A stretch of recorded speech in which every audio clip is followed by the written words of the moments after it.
Mesdames et messieurs, merci de votre fidélité. Où que vous nous suivez, en RDC, où en sommes-nous avec le processus électoral? Le blocage se situe à quel niveau? Alors ça fait débat, on en parle.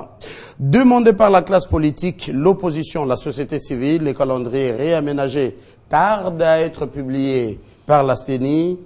Faudra-t-il un consensus avant la publication de ces calendriers réaménagés? Ça fait débat qui succédera, bien sûr, à l'abbé Apollinaire Malou Malou. C'est donc ça fait débat avec des acteurs politiques et analystes, pas de moindre. Fidèle Moussangou, vous êtes coordonnateur du journal Les Phares. Merci d'être venu. Merci beaucoup de m'avoir invité. À vos côtés, Papi Tamba, il est membre du PPRD, c'est parti au pouvoir. Papi Tamba, merci d'être là. Merci, M. Mathieu. Face à vous, Fumutoto, initiateur de la troisième voie Fumutoto, bienvenue. Merci. Et à vos côtés, Joachim Diana, il est éditeur du journal La Colombe. Merci Joachim d'être là. Merci beaucoup.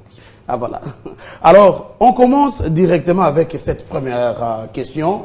Où se situeraient les blocages pour le processus électoral? J'ai fait le monitoring des médias internationaux. C'est comme si, au niveau international, il y a un blocage. Rien n'avance au risque de donner raison à Moïse Katumbi. Papi Tamba, y a-t-il un blocage et à quel niveau? Déjà, la première chose que nous devons faire observer, c'est que nous sommes aujourd'hui le 23 octobre 2011. Dans 2 jours devraient commencer, disons, où devraient s'organiser les élections au niveau provincial. Pas de bruit autour de ça. Ça, c'est vrai. Parce que ce n'est pas l'élection présidentielle. Dans les blocages, c'est si la personne chef de l'État et la considération qui s'ensuit. Oh. Voilà les grands blocages. Les grands blocages, c'est que les gens aujourd'hui ne sont focalisés que sur l'élection présidentielle. Par rapport à cela, tous les différents problèmes que nous pourrions rencontrer, au lieu d'en parler autour d'un dialogue, ou au lieu de manifester la bonne foi afin de faciliter les choses plutôt, tout indique que visiblement, une grande partie de la classe politique de l'opposition refuse de voir les choses telles qu'elles se présentent, restent fixées et veulent préparer l'opinion par rapport à l'élection présidentielle pour autre chose. Nous, dans la majorité, nous disons ceci. C'est encore la raison fondamentale qui devait réunir des hommes politiques.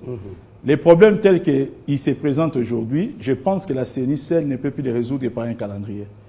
Je ne pense plus qu'un seul calendrier pourrait venir de la CENI seule, sans un consensus des hommes politiques autour d'un dialogue, et être un calendrier qui peut être potable et accepté par tous. Ça montre qu'il y a déjà des divergences de fonds sur plusieurs matières, ne serait-ce que si la tenue des élections, au niveau de ces élections, au niveau de la classe politique entière. Ah, ça d'accord. Belle analyse. Alors, Fidèle Moussangou, vous du côté de la presse, des médias, avez-vous la même perception? Où se situeraient les blocages? Tout à l'heure, vous avez cité le nom de Moïse Katumbi. Je suis d'abord étonné que vous le citiez. Vous dites qu'il a dit que le processus est bloqué. Oui, mais ça lui coûte cher. On lui fait une campagne comme ça, nocive, mais qui fait sa campagne? C'est pas ça le sujet. C'est pas le sujet. J'ai répondu à la question. Où se situerait le blocage est celui-ci. Déjà, le comportement des médias. Vous savez que les médias constituent un créneau pour préparer les élections, préparer les esprits. Au lieu de préparer les esprits pour aller vers des élections, on commence par des injures, des mensonges, et on risque de faire de ce média national, la RTNC, la radio-télévision de Mille Collines. C'est ça le problème. Parce que les gens ne font pas attention. Mais l'allure que ça prend, nous risquons d'en arriver là. Au lieu de dire, voilà, il est acteur politique. Oui, il a quitté le président. Laissez-le faire sa vie. Est-ce que le président a été lié, n'est-ce pas, par un condom médical avec Moïse Katumbi? Non. Il est parti, il est parti. Au revoir. Mais il faut s'en approprier. C'est quand même un produit du PPRD. Maintenant, quand vous faites des médias corrects pour préparer les esprits, et les gens participent à cette préparation, comme le dit Papi Tamba, c'est-à-dire qu'il faut être honnête pour dire que non, on ne peut pas faire les élections locales, municipales, non. On ne peut que faire les élections provinciales sur les 11 provinces pour avoir en même temps les députés provinciaux et sénateurs. Ensuite, faire les législatives nationales pour avoir l'Assemblée nationale. Mais ça serait une discrimination pour les Non, on arrête des choses qu'on peut faire. Ensuite, on te dit, nous les Congolais, nous prenons l'engagement maintenant de faire les autres élections après 2016 parce qu'on n'a pas de l'argent et puis il y a beaucoup de choses à faire avant. Nous prenons acte de ces 26 provinces, mais il faut les créer avec sérénité, avec calme. Il faut pas, il faut faire un engagement. D'où arriver à ça, il faut le dialogue. Vous êtes de On n'en a cet pas avis? besoin. Mais pourquoi un dialogue? Il y a le pouvoir qui est là. Comment trouver le consensus? Le consensus, mais ça se fait pas. Écoutez, les gens qui se disent du pouvoir, mais ils raisonnent de la même manière que les gens de l'opposition. Et comment? Tous, ils veulent accéder au pouvoir et avoir un pouvoir propre. C'est-à-dire sans qu'il y ait des coups de feu, des assassinats à gauche, tous les deux. Deux, qu'est-ce qui vous dit que demain, ils ne seront pas ensemble dans une même famille? Regardez le G7. G7, ils ne sont pas contre Kabila. Ils ont compris que non, Kabila a fait son temps. Nous devons nous positionner pour faire partie du prochain pouvoir. C'est des Kabilistes. J'aimerais que vous soyez clair sur la question. On va donner la parole à d'autres. Vous avez fait ces tableaux de blocage, ces tableaux sombres. C'est possible de passer de cette étape sans un consensus. Évitons les mots dialogue. Sans un consensus. Non, Mathieu. Mais les consensus, on en parlera combien de fois? Depuis la conférence nationale, consensus, consensus. Finalement, on a pris un mot, on l'a même galvaudé. Ceux qui sont au pouvoir, le ministre de l'Intérieur, là, il sait comment faire les élections. Et il est là, il sait que ça ne peut pas se faire. Ça, parce qu'on n'a pas d'argent. Il ne faut pas être savant pour le faire. On sait très bien, regardez, ce qui se passe au Parlement, avec la reddition de comptes. On découvre des absurdités graves. Et pourtant, c'est très simple. Écoutez, les élections, ça, monsieur le ministre des Finances, il y a combien d'argent? Je peux mobiliser 500 millions. OK. Maintenant, monsieur, avec ça, on demande aux spécialistes qui sont là, CENI. Qu'est-ce qu'on peut faire par là? Nous devons faire ça et ça et ça. On s'arrête là. Monsieur, les Français, les Belges, nous avons besoin d'1 milliard.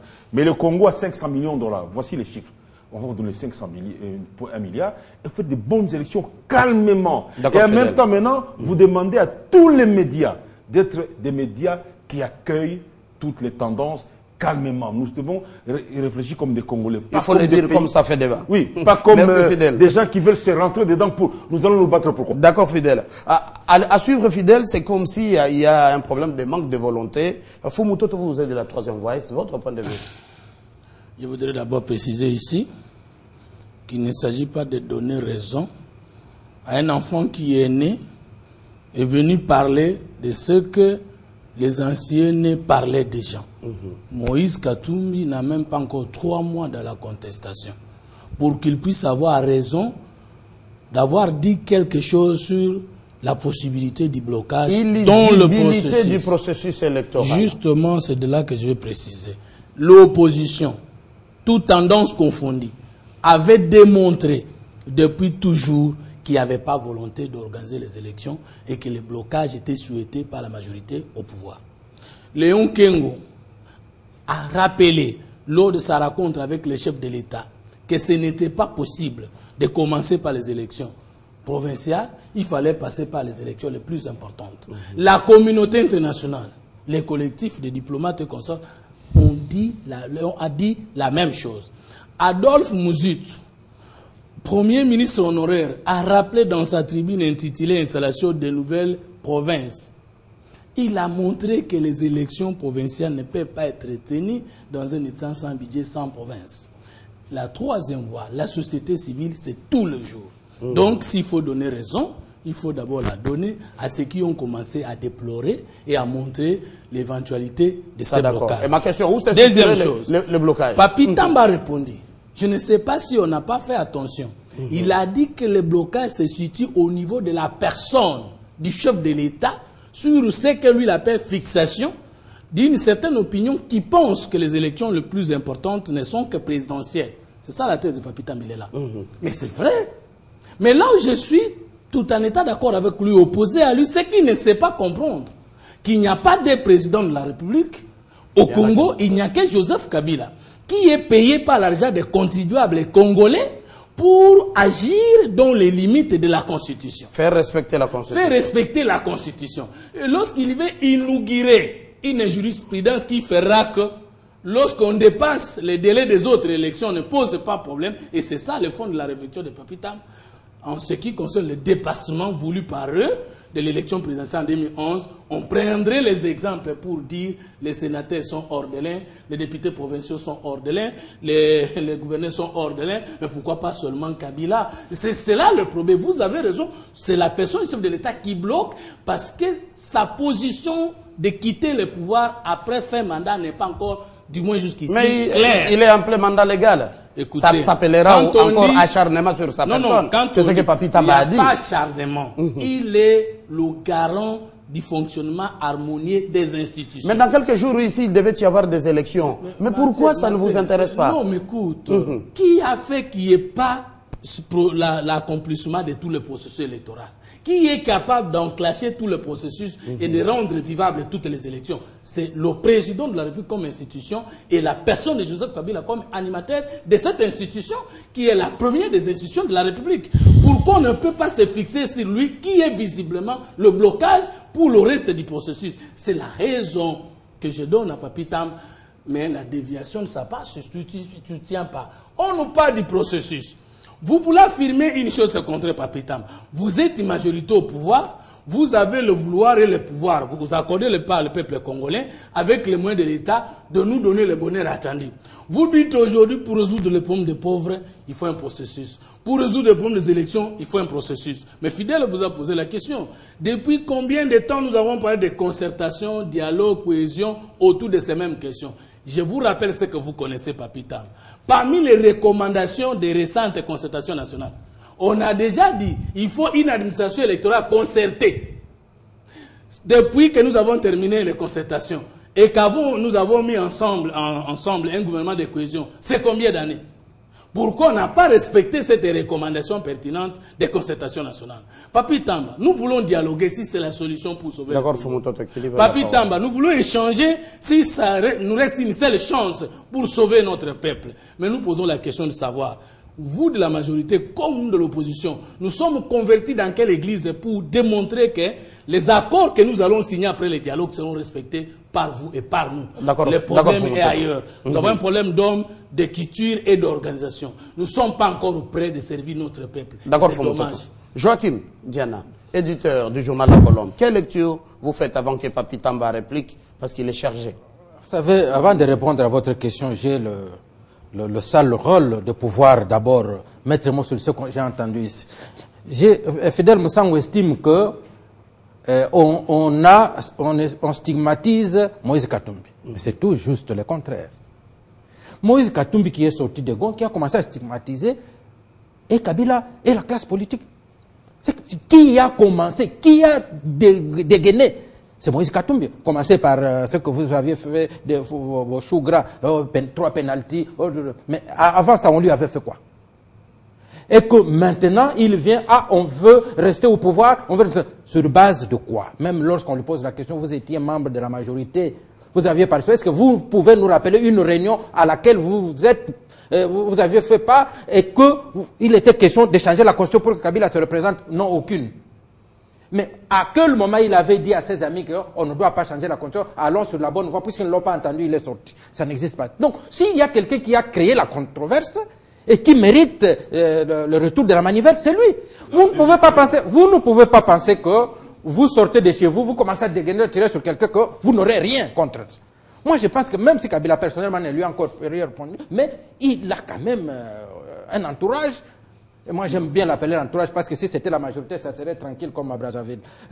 Il a l'entourage. Du processus électoral. Ouais. Illisibilité de ce processus. Oui. J'apprends ici que c'est la majorité qui bloque le processus. Non, soyons honnêtes. Surtout Moussango, toi et moi, nous sommes journalistes. Les faits. Les politiciens peuvent dire c'est clair, c'est rouge, ils disent que c'est bleu. Ici au Congo, nous avons une constitution que nous voulons faire respecter qui fait le calendrier, c'est la CENI. La CENI fait un calendrier. D'abord, propose 2 schémas. Il voudrait commencer par les élections partielles. On a dit non, il nous faut un calendrier global. Global, ça veut dire quoi? Parce que vous aviez omis à l'époque les élections présidentielles. Global, ça veut dire que toutes les élections locales, provinciales, toutes les élections. C'est ça, ça veut dire global. Au mieux, comme on dit, c'est que global, partiel. On avait exigé les élections globales. Et la CENI a produit un calendrier global. D'où est venu le blocage? C'est toujours côté de non, ce calendrier n'est pas aéré. Oui. Il faut l'aérer. Qui est en train de bloquer? Et à ce moment, lorsqu'on dit, il n'y a même pas, vous n'acceptez pas le calendrier, vous voulez qu'on donne l'argent. On va donner l'argent à la CENI pour exécuter quel calendrier? Vous voyez de quel côté vient le blocage? Pour vous, le blocage vient de l'opposition. Mais moi, je parle avec des faits. Je ne suis pas en train d'analyser, je suis en train de parler de faits. Ils ont refusé le calendrier. Un opposant sur ce ils plateau. ont exigé le calendrier global, ils ont refusé le calendrier. Et le président de la République dit, mais alors il y a maintenant un problème, il y a un